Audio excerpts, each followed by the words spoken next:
வணக்கம் நண்பா, welcome to ஜிஹெச்என்ஜஸ். இன்றைக்கி நம்ம என்ன பார்க்க போகிறோம்னா, டிஎன்பிஎஸ்சிலேருந்து நமக்கு அசிஸ்டன்ட் ஜியாலஜிஸ்ட்டுக்கு கம்பைன்டு டெக்னிக்கல் சர்வீசஸ் நான் இன்டர்வியூ போஸ்ட்டில் எக்ஸாம் நோட்டிஃபிகேஷன் விட்டுருந்தாங்க. அந்த எக்ஸாமுக்கு நம்ம இப்போ எப்படி அப்ளை பண்ணுறதுன்னு பார்க்க போகிறோம். இந்த எக்ஸாமுக்கு நம்ம எப்படி அப்ளை பண்ணுறதுன்னு பார்க்குறதுக்கு முன்னாடி, போன வீடியோவில் நம்ம எந்தெந்த போஸ்ட்டுக்கு அப்ளை பண்ணலான்னு சொல்லி போட்டிருந்தேன். அதில் இப்போ இந்த அசிஸ்டன்ட் க்யூரேட்டர் போஸ்ட்டுக்கு வந்துட்டு வேகன்சிஸ் இல்லைன்னு சொல்லி போட்டிருக்காங்க டிஎன்பிஎஸ்சிலேருந்து.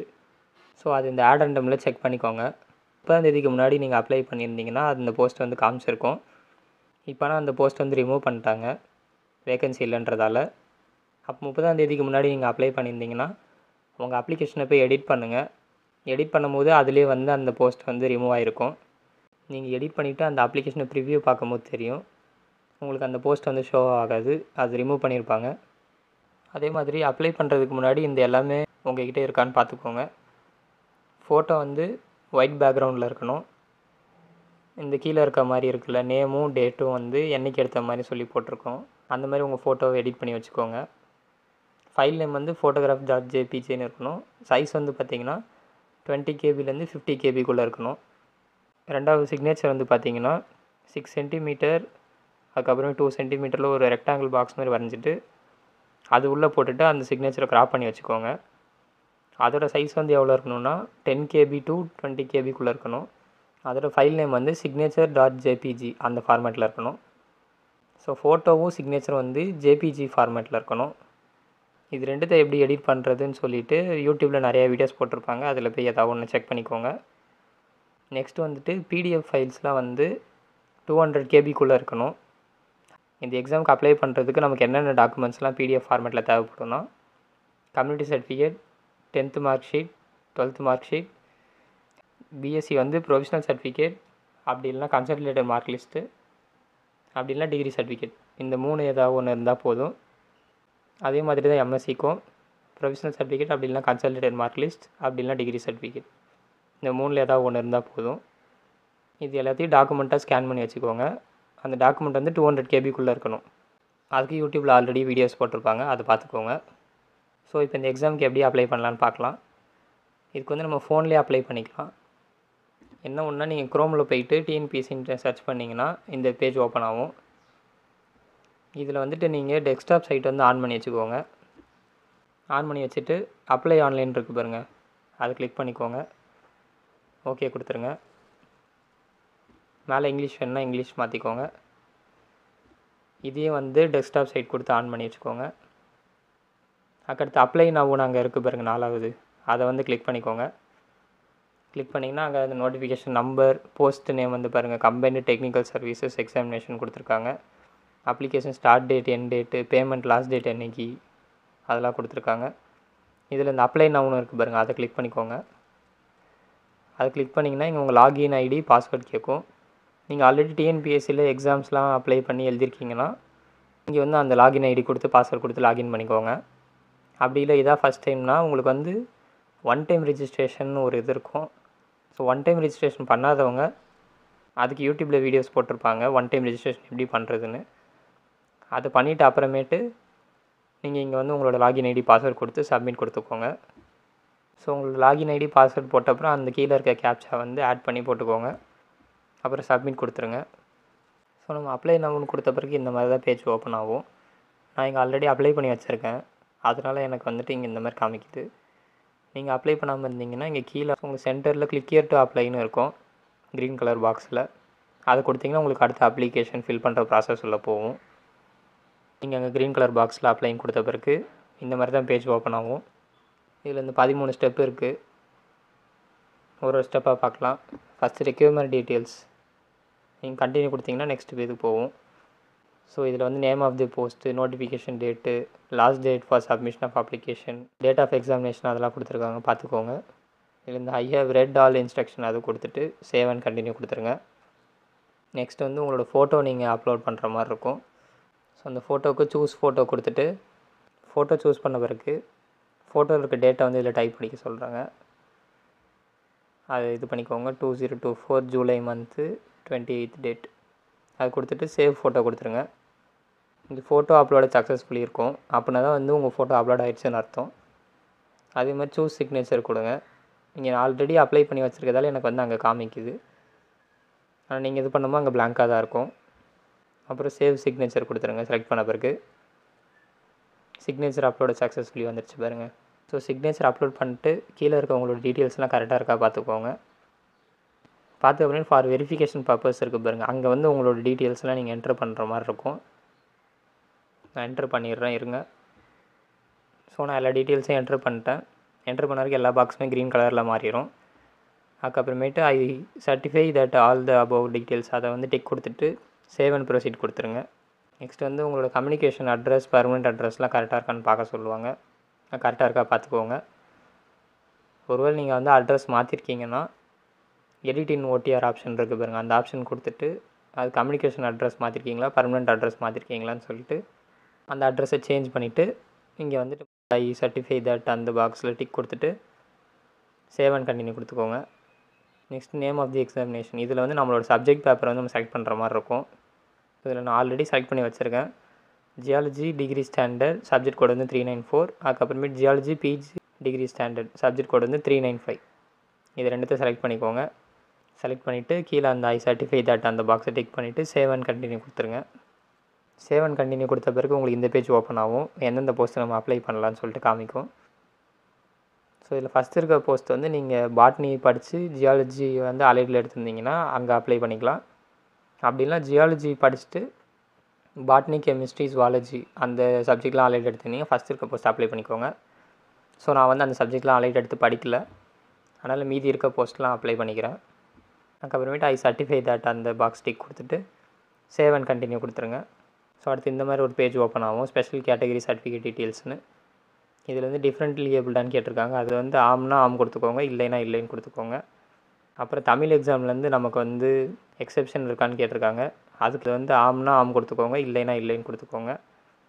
அப்புறம் எக்ஸர்வீஸ்மேனாக கேட்டிருக்காங்க. அது வந்து ஆம்னா ஆம் கொடுத்துக்கோங்க, இல்லைன்னா இல்லைன்னு கொடுத்துக்கோங்க. அதுக்கப்புறம் ஐ சர்டிஃபை தட் அந்த பாக்ஸ் டிக் கொடுத்துட்டு சேவ் அண்ட் கண்டினியூ கொடுத்துருங்க. அப்புறம் எலிஜிபிலிட்டி டீட்டெயில்ஸ் கேட்டிருக்காங்க. எம்ப்ளாய்மெண்ட் ஸ்டேட்டஸ் வந்து ஆர்யூ கவர்மெண்ட் எம்ப்ளாயே கேட்டிருக்காங்க. நீங்கள் கவர்மெண்ட் எம்ப்ளாயாக இருந்தால் எஸ் கொடுத்துக்கோங்க, இல்லைனா நோ கொடுத்துருங்க. எம்ப்ளாய்மெண்ட் ஸ்டேட்டஸ் கேட்டிருக்காங்க. அது வந்துட்டு நீங்கள் ப்ரைவேட் ஆர்கனைசேஷனில் வேலை செய்கிறீங்கன்னா ப்ரைவேட் கொடுத்துக்கோங்க, அதர்ஸ்னால் அதர் கொடுத்துக்கோங்க. படிச்சுட்ருக்கீங்கன்னா அன்எம்ப்ளாய்ட் போட்டுக்கோங்க. நீங்களே ஓனாக ஏதாவது பிஸ்னஸ் மாதிரி பண்ணுறீங்கன்னா செல்ஃப் எம்ப்ளாய்ட் கொடுத்துக்கோங்க. வேறு கவர்மெண்ட் எம்ப்ளாயே கேட்குறாங்க. நீங்கள் கவர்மெண்ட் எம்ப்ளாயா இதுக்கு வந்து எஸ்ஆர் நோ அது கொடுத்துக்கோங்க. அப்புறம் டிபார்மெண்ட் ஆர் டிஸ்குவாலிஃபிகேஷன் இதுக்கு நோ கொடுத்துருங்க. கிரிமினல் கேஸ் உங்கள் மேலே ஏதாவது கிரிமினல் கேஸ் இருக்கா கேட்குறாங்க, அதுக்கு நோ கொடுத்துருங்க. ஃபிசிக்கல் ஸ்டாண்டர்ட் வந்து உங்களுக்கு அந்த போஸ்ட்டுக்கு உண்டான ஃபிசிக்கல் ஸ்டாண்டர்ட் இருக்கா கேட்குறாங்க, அதுக்கு வந்து எஸ் கொடுத்துருங்க. அப்புறம் விஷன் ஸ்டாண்டர்ட் வந்து கேட்குறாங்க. நம்ம கிளாஸஸ் வியர் பண்ணுறோம்னா அதோட பவர்ஸ்க்கு ஏற்ற மாதிரி இந்த ஸ்டாண்டர்ட் மாறும். இதுக்கு வந்து vision 1 are better, vision standard 2 are better, vision standard 3 are better, அந்த இதில் ஏதாவது ஒன்று கொடுத்துக்கோங்க. விஷன் ஸ்டாண்டர்டுக்குமே ஒரு கவர்மெண்ட் ஆர்டர் இருக்குது. எவ்வளோ பவர்லேருந்து எவ்வளோ பவர் இருந்தால் விஷன் ஸ்டாண்டர்ட் 1 உள்ளே வருவாங்க, விஷன் ஸ்டாண்டர்ட் 2 உள்ளே வருவாங்க, விஷன் ஸ்டாண்டர்ட் 3 உள்ளே வருவாங்கன்னு. ஸோ அதை நம்ம டெலகிராம் சேனலில் அப்லோட் பண்ணுறேன். வேணுன்றவங்க டவுன்லோட் பண்ணி பார்த்துக்கோங்க நீங்கள் எந்த விஷன் ஸ்டாண்டர்டு கீழே வருவீங்கன்னு. நெக்ஸ்ட் வந்து கலர் பிளைண்ட்னஸ் இருக்கா கேட்குறாங்க, அதுக்கு வந்து நோ கொடுத்துருங்க. நைட் பிளைண்ட்னஸ் இருக்கா கேட்டாங்க, அதுக்கும் நோ கொடுத்துருங்க. எலிஜிபிலிட்டி ஃபார் அப்பாயின்மெண்ட் கொடுத்துருக்காங்க. Do you have more then 1 living spouse, அதுக்கு வந்து நோ கொடுத்துருங்க. எல்லாமே கரெக்டாக செலக்ட் பண்ணிவிட்டு ஐ சர்டிஃபை தட் அந்த பாக்ஸ் கிளிக் பண்ணிட்டு சேவ் அண்ட் கண்டினியூ கொடுத்துருங்க. நெக்ஸ்ட் இந்த மாதிரி பேஜ் ஓப்பன் ஆகும். நம்மளோட எஜுகேஷன் டீட்டெயில்ஸ் ஃபில் பண்ணுற மாதிரி இருக்கும். ஸோ நான் ஆல்ரெடி ஃபில் பண்ணி வச்சுருக்கதால எனக்கு இங்கே டிஃபால்ட்டாகவே காமிக்குது. இல்லை நீங்கள் ஒரு இதை செலக்ட் பண்ணணும். இந்த date of publication of result அது போய் செலக்ட் பண்ணுங்கள் தனியாக. இது வந்து நம்மளோட 10th மார்க் லிஸ்ட்டில் இருக்கும். அதுக்கப்புறம் நேம் ஆஃப் போர்டு வந்து நம்ம ஸ்டேட் போர்டு. சர்டிஃபிகேட் நம்பர் வந்து மேலே ரைட் சைட் டாப் கார்னரில் இருக்கும். நெக்ஸ்ட் பாக்ஸ் வந்து தமிழில் வந்து நம்ம சப்ஜெக்டாக படிச்சிருக்கோமான்னு கேட்குறாங்க. நம்ம 10th தமிழ் படிச்சிருப்போம், அதுக்கு வந்து எஸ் கொடுத்துருங்க. அதுக்கு அடுத்தது 12th வந்து பார்த்திங்கன்னா அதே மாதிரி தான். Date of publication of result அது வந்து உங்களோட மார்க் ஷீட்டில் என்ன டேட் இருக்கோ அதை கொடுத்துருங்க. நேம் ஆஃப் தி கோர்ஸ் வந்து HSC சீனியர் செகண்டரி சர்டிஃபிகேட் தான். நேம் ஆஃப் போர்டு வந்து ஸ்டேட் போர்டு. சர்டிஃபிகேட் நம்பர் அதே மாதிரி ரைட் சைட் டாப் கார்னரில் இருக்கும். இதுலேயே வந்து நம்ம தமிழ் ஒரு சப்ஜெக்டாக படிச்சிருப்போம், எஸ் கொடுத்துருங்க. மூணாவது வந்து டிப்ளமோ படித்தவங்க யாராவது இருந்தீங்கன்னா அந்த இதில் அங்கே அப்ளை பண்ணிக்கோங்க. நாலாவது யூஜி டிகிரி கேட்டிருக்காங்க. ஃபார் போஸ்ட் கோடு அந்த இது 4 போஸ்ட் கோடு கொடுத்துருக்காங்க, அது என்னென்னு பார்த்துக்கோங்க. இதில் வந்து நம்மளோட date of publication of result கேட்டிருக்காங்க. இது நம்மளோட 6th செம் இல்லைனா கன்சாலிடேட்டடில் இருக்க டேட்டு போட்டுக்கோங்க. நான் வந்து என்னோடய கன்சல்டேட்டட் மார்க் லிஸ்ட்டில் இருக்க டேட் தான் போட்டிருக்காங்க. இப்போ நேம் ஆஃப் தி கோர்ஸ் வந்து பிஎஸ்சி அது செலக்ட் பண்ணிக்கோங்க. இதில் போனீங்கன்னா கீழே இருக்கும் பேச்சுலர் ஆஃப் சயின்ஸ் செலக்ட் பண்ணிக்கோங்க. சப்ஜெக்ட் வந்து name of the major subject வந்து இங்கே நமக்கு ஜியாலஜி கொடுக்கல, அதனால் அதர் சப்ஜெக்ட் கொடுத்துட்டு இங்கே ஜியாலஜின்னு டைப் அடிச்சுக்கோங்க. Next name of the board bar university வந்து உங்களோட காலேஜ் வந்து எந்த யூனிவர்சிட்டி கீழே வருதோ அதை வந்து இங்கே செலக்ட் பண்ணிக்கோங்க. அப்புறம் சர்டிஃபிகேட் நம்பர் வந்து என்னோடய டிகிரி சர்டிஃபிகேட் நம்பர் வந்து நான் இங்கே கொடுத்துருக்கேன். தமிழ் ஒரு சப்ஜெக்டாக படிச்சிருக்கோமான்னு கேட்குறாங்க. நம்ம வந்து பிஎஸ்சி அப்போ தமிழ் படிச்சிருப்போம், அதனால் எஸ் கொடுத்துருங்க. அதுக்கப்புறம் யூஜி டிகிரி மறுபடியும் இன்னொன்று கேட்குது பாருங்கள், அது வந்து எந்த போஸ்ட் கோடுனா 3385க்கு அந்த எக்ஸிக்யூட்டிவ் ஜியாலஜி போஸ்ட் இருக்குல்ல அந்த போஸ்ட்டுக்கு. அப்படி இல்லை நீங்கள் எந்த போஸ்ட்டுக்குன்னு சொல்லி தெரியணும்னு பார்த்தீங்கன்னா அந்த யூஜி டிகிரியை கிளிக் பண்ணிங்கன்னா மேலே வந்து அது எந்த போஸ்ட்டுக்கு உண்டானதோ அது வந்து காமிக்கும். இப்போ பார்த்தீங்கன்னா மேலே இருக்க அந்த யூஜி டிகிரியில் கிளிக் பண்ணோம்னா அது என்னென்ன போஸ்ட்டுக்கு உண்டானதுன்னு சொல்லி காமிக்குது. ஸோ அப்படி நீங்கள் செக் பண்ணிக்கோங்க. இதுலேயே வந்து அந்த date of publication of result அந்த டேட் போட்டுருங்க. நேம் ஆஃப் தி கோர்ஸ் வந்து டிகிரி இன் ஜியாலஜி அது கொடுத்துருங்க. குவாலிஃபிகேஷன் வந்து ப்ரிஸ்கிரைப்டா இல்லை ஈக்குவலண்ட்டான்னு சொல்லி கேட்கும். நம்ம வந்து ப்ரிஸ்கிரைப்டா ஈக்குவலண்ட்டான்னு பார்க்குறது நம்ம ஜியாலஜி படிச்சிருந்தா நம்ம வந்து ப்ரிஸ்கிரைப் குவாலிஃபிகேஷனில் வந்துடுவோம். ஸோ நீங்கள் ஜியாலஜி படிச்சிருந்தீங்கன்னா எல்லாத்துக்குமே ப்ரிஸ்கிரைப் குவாலிஃபிகேஷன் கொடுத்துக்கோங்க. மற்றபடி அப்ளைடு ஜியாலஜி அந்த மாதிரி படிச்சிருந்தீங்கன்னா மட்டும் ஈக்குவலண்ட் குவாலிஃபிகேஷன் அது கொடுத்து அப்ளை பண்ணிக்கோங்க. ஸோ நீங்கள் ஈக்குவலண்ட் குவாலிஃபிகேஷன் கொடுத்தீங்கன்னா இந்த மாதிரி ஒரு பாக்ஸ் வரும். இந்த பாக்ஸில் என்ன போட்டிருக்காங்கன்னா நம்ம வந்து ஈக்குவலண்ட் குவாலிஃபிகேஷன் வந்து கொடுக்குறோம்னா அதுக்கான கவர்மெண்ட் ஆர்டர் வந்து நம்ம ப்ரொடியூஸ் பண்ணணும்னு சொல்லி சொல்கிறாங்க. ஓகே கொடுத்துட்டு பார்த்தீங்கன்னா நீங்கள் அப்ளைடு ஜியாலஜினா அப்ளைடு ஜியாலஜி அந்த சப்ஜெக்ட் அங்கே டைப் படிச்சுக்கோங்க. ப்ரூஃப் ஆஃப் ஈக்குவலன்ஸ் வந்து கவர்மெண்ட் ஆர்டர்ஸ் கொடுத்துருங்க. அந்த கவர்மெண்ட் ஆர்டர் நம்பர் வந்து இங்கே இருக்கும். அது வந்து நம்ம டிஎன்பிஎஸ்சி வெப்சைட்டில் போய் கவர்மெண்ட் ஆர்டர்ஸ்ன்னு போட்டிங்கன்னா வரும். ஸோ இந்த ஈக்குவலன்ஸ் காலமுக்கு வந்துட்டு 2023 நமக்கு தனியாக அசிஸ்டன்ட் ஜியாலஜி கூட்ட நோட்டிஃபிகேஷனில் வந்துட்டு ஒரு டேப்லர் காலம் கொடுத்துருப்பாங்க, எந்தெந்த இதெல்லாம் வந்து ஜியாலஜிக்கு ஈக்குவலன்ஸாக நம்ம வந்து அப்ளை பண்ணலான்னு சொல்லிட்டு. ஸோ அதில் ஒரு 5 இருக்குது. ஸோ அது என்னென்ன நீங்கள் பார்த்துட்ருக்கீங்க. ஸோ இந்த குவாலிஃபிகேஷன் இருக்கவங்களாம் நீங்கள் வந்து ஈக்குவலண்ட் கொடுத்து அதுக்கேற்ற ஜியோ ஆர்டர் போட்டு அப்ளை பண்ணிக்கலாம். ஸோ இந்த 5 கவர்மெண்ட் ஆர்டரை வந்துட்டு நம்மளோட டெலகிராம் சேனலில் அப்லோட் பண்ணி வைக்கிறேன். இல்லைனா நீங்கள் டிஎன்பிஎஸ்சி வெப்சைட்டில் கூட போய் டவுன்லோட் பண்ணிக்கலாம். ஸோ நீங்கள் ஈக்குவலன்ஸ் கொடுத்து அப்ளை பண்ணுறீங்கன்னா டாக்குமெண்ட்ஸ் அப்லோட் செக்ஷனில் வந்துட்டு அது தனியாக கவர்மெண்ட் ஆர்டர்னு காமிக்குமா இல்லை அதர் டாக்குமெண்ட்ஸில் போய் நம்ம தான் அப்லோட் பண்ணணுமான்னு சொல்லிட்டு எனக்கு தெரியல. தனியாக அந்த கவர்மெண்ட் ஆர்டர்னு காமிச்சதுன்னா அதில் அப்லோட் பண்ணிக்கோங்க. அப்படி இல்லைனா அதர் டாக்குமெண்ட்டில் போய் அப்லோட் பண்ணிடுங்க. அதுக்கப்புறம் தமிழில் ஒரு லாங்குவேஜாக படிச்சிருக்கீங்களா கேட்குறாங்க, அதுக்கு வந்து எஸ் கொடுத்துருங்க. நெக்ஸ்ட் வந்து பிஜி டிகிரி, இது எந்த போஸ்ட்டுக்குன்னு பார்த்தீங்கன்னா எக்ஸிக்யூட்டிவ் ஜியாலஜி போஸ்ட்டுக்கு. இதுலேயும் வந்து நான் date of publication of result வந்து என்னோடய கன்சல்டேட்டட் மார்க் லிஸ்ட்டில் இருக்க டேட் தான் போட்டிருக்கேன். நேம் ஆஃப் தி கோர்ஸ் வந்துட்டு அது மாஸ்டர் ஆஃப் சயின்ஸ் அது எம்எஸ்சி கொடுத்துக்கோங்க. Name of the major subject வந்து geology. Name of the board bar university வந்து உங்கள் காலேஜ் எந்த யூனிவர்சிட்டி கீழே வருதோ அந்த யூனிவர்சிட்டி செலக்ட் பண்ணிக்கோங்க. சர்டிஃபிகேட் நம்பர் வந்து நான் இதில் என்னோடய ப்ரொவிஷனல் சர்டிஃபிகேட் நம்பர் அந்த நம்பர் கொடுத்துக்கிட்டேன். தமிழை வந்து ஒரு சப்ஜெக்டாக படிச்சிருக்கீங்களா கேட்குறாங்க. எம்எஸ்சி அப்போ நாங்கள் தமிழ் படிக்கலை, அதனால் நான் நோ கொடுத்துக்கிறேன். நெக்ஸ்ட் வந்து பிஜி டிகிரி, இது வந்து 2 போஸ்ட்டு கொடுத்துருக்காங்க, என்னென்ன போஸ்ட் பார்த்துக்கோங்க. இந்த மாதிரி date of publication of result அதை போட்டுருங்க. நேம் ஆஃப் தி கோர்ஸ் வந்து பார்த்தீங்கன்னா MSc degree in geology. So இது ப்ரிஸ்கிரைபாக ஈக்குவலண்ட்டுன்னு கேட்குறாங்க. ப்ரிஸ்கிரைப்னா ப்ரிஸ்கிரைப் போட்டுருங்க, ஈக்குவலண்ட்னா அங்கே மேலே சொன்ன மாதிரி போட்டுருங்க. Next name of board bar university அதையும் கொடுத்துருங்க. சர்டிஃபிகேட் நம்பர் போட்டுருங்க. தமிழ் வந்து அது நோ கொடுத்துருங்க. நெக்ஸ்ட்டு பிஜி டிகிரி, இது வந்து எந்த போஸ்ட்டுக்குன்னு சொல்லி பார்த்துக்கோங்க. அதுக்கடுத்து அதே மாதிரி தான் date of publication of result அது கொடுத்துருங்க. நேம் ஆஃப் தி கோர்ஸ் வந்து இங்கே வந்து 4 கொடுத்துருக்காங்க. 4ல் நம்ம வந்து எம்எஸ்சி டிகிரி இன் ஜியாலஜி அது கொடுத்துக்கலாம். இதில் வந்து ப்ரிஸ்கிரைப்டு தான், ப்ரிஸ்கிரைப் குவாலிஃபிகேஷன் கொடுத்துருங்க. இங்கே வந்து நீங்கள் அப்ளைடு ஜியாலஜி இருந்தால் கூட அப்ளைடு ஜியாலஜி போட்டுட்டு ப்ரிஸ்கிரைப் குவாலிஃபிகேஷன் தான் கொடுத்துருங்க. ஏன்னா அங்கே ஆல்ரெடி அந்த குவாலிஃபிகேஷனுக்கு வந்து கேட்டிருக்காங்க. Name of board bar university வந்து அது கொடுத்துக்கோங்க. சர்டிஃபிகேட் நம்பர் போட்டுருங்க. ஸோ தமிழ் நீங்கள் ஒரு சப்ஜெக்டாக படிச்சிருக்கீங்களான்னு கேட்டிருக்காங்க, அதுக்கு வந்து நோ கொடுத்துருங்க.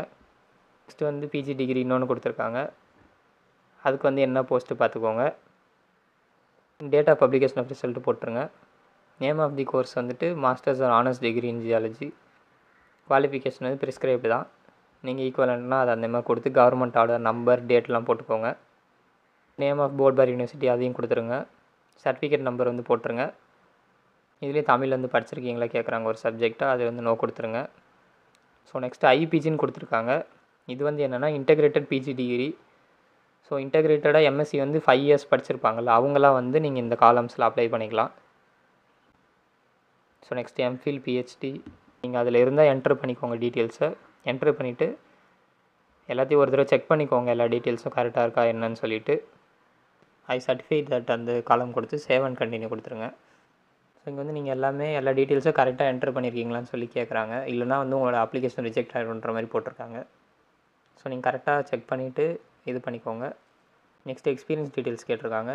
இந்த அசிஸ்டன்ட் ஜியாலஜிஸ்ட் போஸ்ட் கோடு 1863 கேட்டிருக்காங்க. ஸோ உங்களுக்கு ஆல்ரெடி ப்ராக்டிக்கல் எக்ஸ்பீரியன்ஸ் வந்து ஃபீல்டு ஒர்க்கில் இருக்கான்னு கேட்டிருக்காங்க. அது இருக்குன்னா எஸ் கொடுத்துக்கோங்க, இல்லைனா நோ கொடுத்துருங்க. ஸோ இந்த எக்ஸ்பீரியன்ஸ் சர்டிஃபிகேட்டுக்கு வந்துட்டு நோட்டிஃபிகேஷன்லேயே அனெக்ஷர் 5ன்னு சொல்லி ஒரு சர்டிஃபிகேட் கொடுத்துருக்காங்க. நீங்கள் ஒருவேளை இந்த எக்ஸ்பீரியன்ஸ்க்கு வந்து எஸ் கொடுத்துருந்தீங்கன்னா நீங்கள் அந்த சர்டிஃபிகேட்டில் வந்துட்டு எல்லா டீட்டெயில்ஸ் ஃபில் பண்ணி வச்சுக்கோங்க. அது அவங்க சர்டிஃபிகேட் வெரிஃபிகேஷன் அப்போது நீங்கள் அது கொடுக்குற மாதிரி இருக்கும். அதுக்கடுத்து ஐ சர்டிஃபை தட்டு கொடுத்து சேவ் அண்ட் கண்டினியூ கொடுத்துருங்க. நெக்ஸ்ட் வந்து மீடியம் ஆஃப் இன்ஸ்ட்ரக்ஷன் டீட்டெயில்ஸ் கொடுத்துருக்காங்க. இது வந்து பிஎஸ்டிஎம் ரிசர்வேஷன் கேட்டகரி கீழே வருது. ஸோ இதுக்கு வந்து இல்லை கொடுத்துருங்க. இப்போதைக்கு வந்து நம்மளோட தமிழ்நாட்டில் ஜியாலஜிக்கு தமிழ் மீடியமில் எங்கேயுமே காலேஜஸ் கிடையாது. மேபி முன்னாடி இருந்திருக்கலாம். அப்படி இந்த வீடியோ பார்த்துட்டு யாராவது ஜியாலஜி வந்து தமிழ் மீடியமில் படிச்சிருந்தீங்கன்னா கமெண்ட்டில் சொல்லுங்கள், தெரிஞ்சுக்கலாம் ஆல்ரெடி இருந்திருக்கா இல்லையான்னு சொல்லிவிட்டு. ஸோ நெக்ஸ்ட்டு ஐ சர்டிஃபை தட்டு கொடுத்துட்டு சேவ் அண்ட் ப்ரொசீட் கொடுத்துருங்க. அப்புறம் எங்களுக்கு வந்து உங்களுக்கு எக்ஸாமினேஷன் சென்டர் செலக்ட் பண்ணுற மாதிரி கொடுத்துருக்காங்க. அது கொடுத்துக்கோங்க எந்த சென்டர் வேணுமோன்னு சொல்லிவிட்டு. சென்டர் 2வும் உங்களுக்கு பக்கத்தில் இருக்கிறதா கொடுத்துக்கோங்க. நெக்ஸ்ட்டு சப்ஜெக்ட்ஸ் ஃபார் எக்ஸாமினேஷன் கொடுத்துருக்காங்க பாருங்கள். பேப்பர் 1ல் part A Tamil eligibility test, part B வந்து general studies aptitude and mental ability test. Paper 2 வந்து பாருங்கள் ஜியாலஜி பிஜி ஸ்டாண்டர்டு, அது ஒரு போஸ்ட் கோடுக்கு. அதே மாதிரி அடுத்த ஒரு 3 லைனாக கொடுத்துட்டு அதோட போஸ்ட் கோட் தனியாக கொடுத்துருக்காங்க. நெக்ஸ்ட் லாஸ்ட் வந்து ஜியாலஜி டிகிரி ஸ்டாண்டர்ட், அதுக்கு ஒரு போஸ்ட் கோட் கொடுத்துருக்காங்க. ஃபீஸ் ஸ்டேட்டஸ் வந்து இங்கே நீங்கள் ஃபீஸ் கன்செஷன் வந்து உங்களுக்கு இருந்ததுன்னா ஃபீஸ் கன்செஷன் வந்து எஸ் கொடுத்துக்கோங்க. ஃபீஸ் கன்செஷன் வந்து ஒருத்தர் 3 தடவை தான் அப்ளை பண்ணிக்க முடியும்.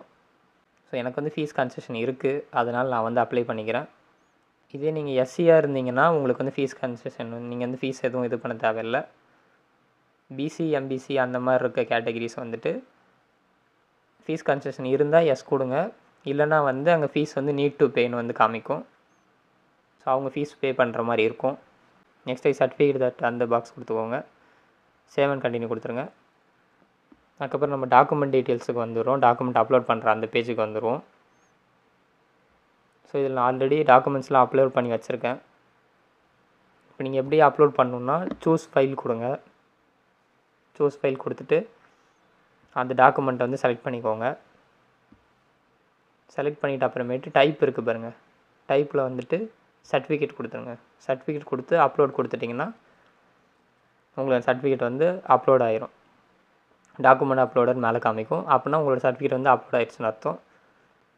ஸோ இது நீங்கள் கரெக்டாக அப்லோட் பண்ணியிருக்கீங்களா இல்லையான்னு சொல்லிட்டு பார்க்குறதுக்கு வந்து இந்த வியூ டாக்குமெண்ட் இருக்குது பாருங்கள், அது கொடுத்தீங்கன்னா உங்களுக்கு அந்த டாக்குமெண்ட் வந்து ஓப்பன் ஆகும். ஸோ அது கொடுத்துட்டு நீங்கள் கரெக்டாக அப்லோட் பண்ணியிருக்கீங்களா இல்லையான்னு சொல்லி பார்த்துக்கோங்க. ரெண்டாவதுக்கு வந்து யாராவது நேம் சேஞ்ச் பண்ணியிருந்தீங்கன்னா அவங்க வந்து அதில் சூஸ் ஃபைல் கொடுத்துட்டு அப்லோட் பண்ணிக்கோங்க. நெக்ஸ்ட் எஸ்எஸ்எல்சி மார்க் லிஸ்ட், அதையுமே வந்துட்டு இந்த இது டைப்பில் வந்து கரெக்டாக பார்த்து கொடுத்துக்கோங்க மார்க் லிஸ்ட்டாக என்ன ஏதுன்னு சொல்லிவிட்டு. அதே மாதிரி எஸ்எஸ்எல்சி மார்க் ஷீட் அதையும் வந்து சூஸ் ஃபைல் கொடுத்துட்டு அப்லோட் பண்ணிக்கோங்க. இது வந்து நீங்கள் ஒரு சர்டிஃபிகேட்டுக்குமே ஃபைல் சூஸ் பண்ணிவிட்டு டைப் என்னன்னு செலக்ட் பண்ணிவிட்டு அப்புறம் அப்லோட் கொடுக்குற மாதிரி இருக்கும். அப்லோட் பண்ணிவிட்டு அப்புறமேட்டு கரெக்டாக இருக்கான்னு பார்க்குறதுக்கு வியூ டாக்குமெண்ட் கொடுத்துக்கோங்க. ஸோ 12th ஸ்டாண்டர்டுக்கு அடுத்தது வந்து யூஜி டிகிரி கொடுத்துருக்காங்க, அதுக்கப்புறமேட்டு பிஜி கொடுத்துருக்காங்க. பிஜிக்கு அதுக்கப்புறமேட்டு யூஜி கொடுத்துட்டு மறுபடியும் அடுத்த லைனாக பிஜி ஃபுல்லாக 3மே கொடுத்துருக்காங்க. ஸோ அதனால் நீங்கள் வந்து ஒரு தடவை சூஸ் ஃபைல் கொடுத்துட்டு டாக்குமெண்ட் அப்லோட் பண்ண பிறகு வியூ டாக்குமெண்ட் கொடுத்துக்கோங்க. யூஜினா நம்மளோட பிஎஸ்சி சர்டிஃபிகேட் அந்த டாக்குமெண்ட்ஸ் தான் வச்சுருக்கீங்களான்னு பார்த்துக்கோங்க. பிஜினா நம்மளோட எம்எஸ்சி டிகிரி அந்த டாக்குமெண்ட்ஸ் தான் வச்சுருக்கீங்களான்னு பார்த்துக்கோங்க. வியூ டாக்குமெண்ட் கொடுத்து இது நீங்கள் ஒரு ஃபைல் அப்படியே அப்லோட் பண்ணிவிட்டு டக்குன்னு வியூ டாக்குமெண்ட் கொடுத்து செக் பண்ணிக்கிட்டிங்கன்னா உங்களுக்கு கொஞ்சம் ஈஸியாக இருக்கும். ஸோ இந்த பேஜில் தான் எனக்கு வந்து ஈக்குவலன்ஸ் கொடுத்துருக்கவங்க வந்துட்டு கவர்மெண்ட் ஆர்டர் தனியாக வந்து டாக்குமெண்ட் அப்லோட் பண்ண சொல்லுதா, இல்லைனா அதர் டாக்குமெண்ட்டில் போயிட்டு நம்ம தான் அப்லோட் பண்ணணுமான்னு சொல்லிட்டு தெரியல. ஸோ இங்கே கவர்மெண்ட் ஆர்டர்னு இருந்ததுன்னா நீங்கள் அந்த இதில் உங்களோட கவர்மெண்ட் ஆர்டரை வந்துட்டு அப்லோட் பண்ணிக்கோங்க. அப்படி இல்லைனா அதர் டாக்குமெண்ட்டில் போயிட்டு அந்த ஜிஓ ஆர்டரை வந்து அப்லோட் பண்ணுறங்க. ஸோ எல்லா டாக்குமெண்ட்ஸ் அப்லோட் பண்ண பிறகு கரெக்டாக இருக்கான்னு செக் பண்ண பிறகு சேவ் அண்ட் கண்டினியூ கொடுத்துருங்க. ஸோ சேவ் அண்ட் கண்டினியூ கொடுத்த பிறகு மேலே டாக்குமெண்ட்ஸ் அப்டேட் சக்ஸஸ்ஃபுல்லின்னு வந்துடும். அதுக்கப்புறம் உங்களோட அப்ளிகேஷன் வந்து ப்ரிவியூவாக இங்கே ஷோ ஆகும். இதில் வந்து உங்களோட டீட்டெயில்ஸ்லாம் கரெக்டாக இருக்கான்னு பார்த்துக்கோங்க. ஸோ லெஃப்ட் சைடுக்காக தள்ளி பார்த்தீங்கன்னா உங்களோட ஃபோட்டோ இருக்கும் மேலே டாப் ரைட் கார்னரில், அது கரெக்டாக இருக்கா பார்த்துக்கோங்க. நெக்ஸ்ட் வந்து இதில் கொடுத்துருக்க டீட்டெயில்ஸ்லாம் நீங்கள் கரெக்டாக கொடுத்துருக்கீங்களான்னு சொல்லி செக் பண்ணிக்கோங்க.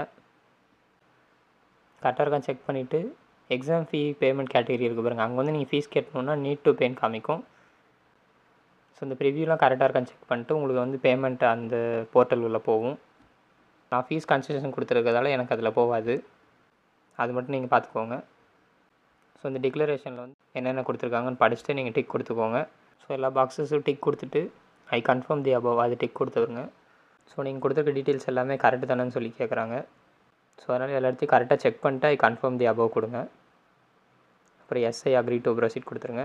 மறுபடியும் இன்னொரு தடவை கேட்குது. ஸோ இந்த அப்ளிகேஷனை வந்து நீங்கள் வந்து பிரிண்ட் அவுட் எடுத்துக்கலாம் உங்களோட டீட்டெயில்ஸாக கரெக்டாக இருக்கா என்னென்னு பார்க்குறதுக்காக. அதுதான் இங்கே வந்து கொடுத்துருக்காங்க. ஸோ அதுக்கு வந்து எஸ்ஐ அக்ரி டு ப்ரொசீட் கொடுத்துருங்க. நெக்ஸ்ட் வந்து ஐ agree to finally submit my application அதை வந்து கொடுத்துருங்க. கொடுத்த பிறகு இங்கே இருக்க டீட்டெயில்ஸ்லாம் வந்து கரெக்டாக ரீசெக் பண்ண சொல்கிறாங்க, அதை மட்டும் ஒரு தடவை ரீசெக் பண்ணிடுங்க. ஸோ எல்லாத்தையும் செக் பண்ணிவிட்டு I have verified all field அந்த பாக்ஸ் டிக் கொடுத்துட்டு ஐ கன்ஃபார்ம் தி அபவ் கொடுத்துருங்க. கொடுத்துட்டு எஸ்ஐ அக்ரி டு ப்ரொசீட் கொடுத்துருங்க. ஸோ அதுக்கப்புறம் I agree to submit my application அது கொடுத்துருங்க. அது கொடுத்த பிறகு இந்த மாதிரி ஒரு விண்டோ ஓப்பன் ஆகும். Your application submitted successfully. நான் வந்து பேமெண்ட் வந்து ஃபீஸ் கன்செஷன் கொடுத்ததால ஸோ எனக்கு வந்துட்டு பேமெண்ட் கேட்காம அதுவே அப்ளிகேஷன் சப்மிட் ஆகிடுச்சு, என்கிட்ட ஃபீஸ் கன்செஷன் இருந்ததால். ஸோ நீங்கள் ஃபீஸ் பே பண்ணுற மாதிரினா இங்கே வந்து உங்களுக்கு ஃபீஸ் பே பண்ணுற விண்டோ ஓப்பன் ஆகும். நீங்கள் ஃபீஸ் பே பண்ணறதுக்கு உங்களோட அப்ளிகேஷன் வந்து சப்மிட் ஆயிரும். So download your application form கொடுத்துருங்க. இங்கே வந்து உங்களோட அப்ளிகேஷன் ஃபார்ம் இருக்கும். ஆனால் இது வந்து நம்ம டவுன்லோட் பண்ணணுன்னா லேப்டாப்பில் தான் போய் டவுன்லோட் பண்ண முடியும். ஸோ நீங்கள் ஃபீஸ்லாம் பே பண்ண பிறகு உங்களோட அப்ளிகேஷனில் வந்துட்டு அப்ளிகேஷன் நம்பர்லாம் ஜென்ரேட் ஆகிருக்கும். ஸோ அதையும் நோட் பண்ணி வச்சுக்கோங்க. ஸோ உங்களோட ரெஜிஸ்டர்டு மெயிலுக்கும் அந்த அப்ளிகேஷன் நம்பர் வந்து சென்ட் பண்ணியிருப்பாங்க, அதில் நீங்கள் போய் பார்த்துக்கலாம். ஸோ இப்படி தான் இந்த எக்ஸாமுக்கு அப்ளை பண்ணணும். ஏதாவது டவுட்ஸ் இருந்தால் கமெண்ட் செக்ஷனில் கேளுங்க, நான் ஆன்சர் பண்ணுறேன். ஸோ அதே மாதிரி முன்னாடி வருஷத்தில் யாராவது ஜியாலஜி வந்து தமிழ் மீடியம் படிச்சிருந்தீங்கன்னா அவங்களும் கமெண்ட் செக்ஷனில் சொல்லுங்கள். ஸோ இந்த வீடியோவில் நீங்கள் இந்த எக்ஸாமுக்கு எப்படி அப்ளை பண்ணலான்னு சொல்லிட்டு உங்களுக்கு புரிஞ்சிருக்கும்னு நம்புகிறேன். அடுத்து ஒரு நல்ல வீடியோவில் சந்திப்போம். அதுவரை உங்களிடமிருந்து விடைபெறுவது உங்கள் ஜியோ சேஞ்சர்ஸ்.